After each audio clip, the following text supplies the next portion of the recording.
भारत के उत्तर प्रदेश राज्य के मथुरा जिले में एशिया और भारतवर्ष का प्रथम नवनिर्मित और सबसे बड़ा दीनदयाल गौ विज्ञान अनुसंधान एवं प्रशिक्षण केंद्र का विधिवत लोकार्पण सरसंघ संचालक राष्ट्रीय सेवक संघ डॉक्टर मोहन भागवत द्वारा किया गया।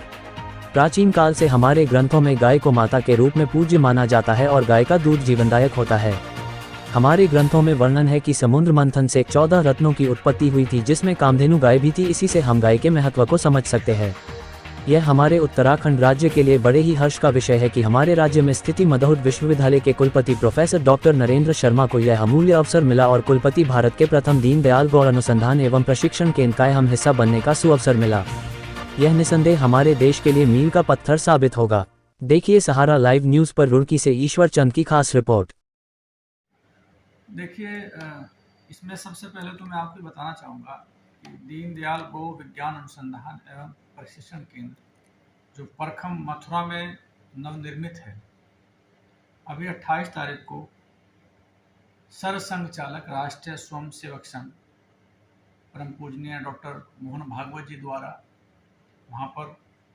कई भवनों का लोकार्पण किया गया, कई भवनों का शिलान्यास किया गया और एक बहुत बड़ी जनसभा को उनके द्वारा संबोधित किया गया। जिस जनसभा के अंदर वहाँ पर जो भी पाठ्यक्रम स्टार्ट होंगे, उन पाठ्यक्रमों की पुस्तकों का विमोचन भी उनके करकमलों द्वारा किया गया। 3 तरह के पाठ्यक्रमों की जिम्मेदारी वहाँ पर विभिन्न समितियों को दी गई है, जिनमें से प्राकृतिक खेती के विषय पर जो भी वहाँ पर डिप्लोमा या सर्टिफिकेट्स दिए जाएंगे अपने किसान भाइयों को या अपने विद्यार्थियों को, उस पाठ्यक्रम को तैयार करने की जिम्मेदारी जो दीनदयाल कामधेनु गौ सेवा समिति है उसके द्वारा मुझे दी गई थी। उस समिति का अध्यक्ष मुझे बनाया गया था। मेरी समिति के द्वारा जो भी मेरी समिति में सम्मानित सदस्य हैं उनके द्वारा कड़ी मेहनत के बाद ये पाठ्यक्रम तैयार किया गया और हम लोगों का सौभाग्य हुआ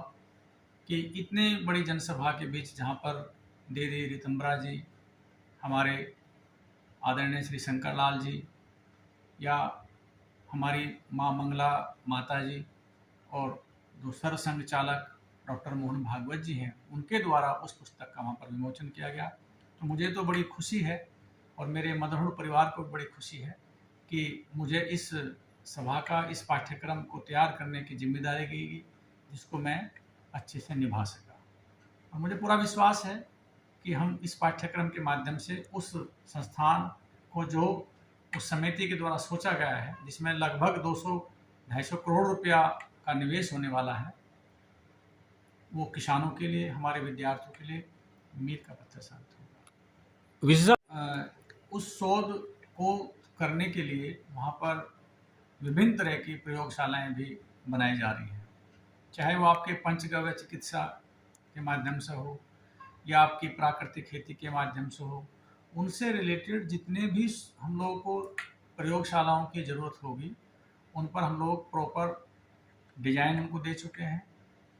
इक्विपमेंट की लिस्ट वहाँ जा चुकी है। बहुत जल्दी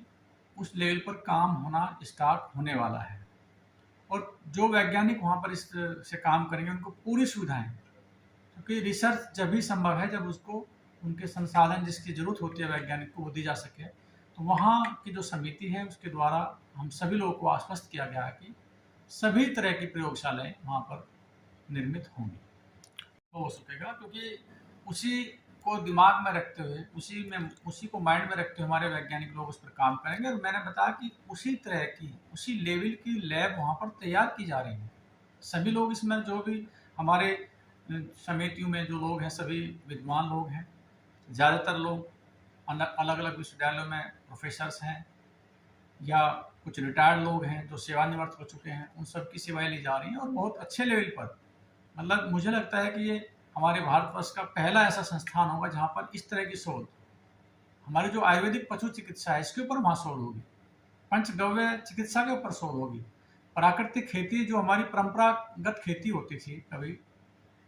जिससे हमारी सोयल हेल्थ, हमारी जो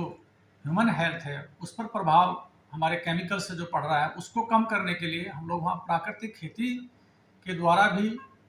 किसानों को और अपने विद्यार्थियों को इसका जो इसके जो लाभ है, इसकी जो गुणवत्ता है, उसको बताएंगे तो ये निश्चित रूप से सबको इसका फायदा होने वाला है रूप से। लेकिन जब एक नींव बहुत अच्छे से रखी गई है, ऐसे संतों द्वारा रखी गई है, तो ऐसा कैसे संभव हो सकता है कि इसका रिजल्ट अच्छे ना आए? निश्चित रूप से इसके रिजल्ट अच्छे आने वाले हैं।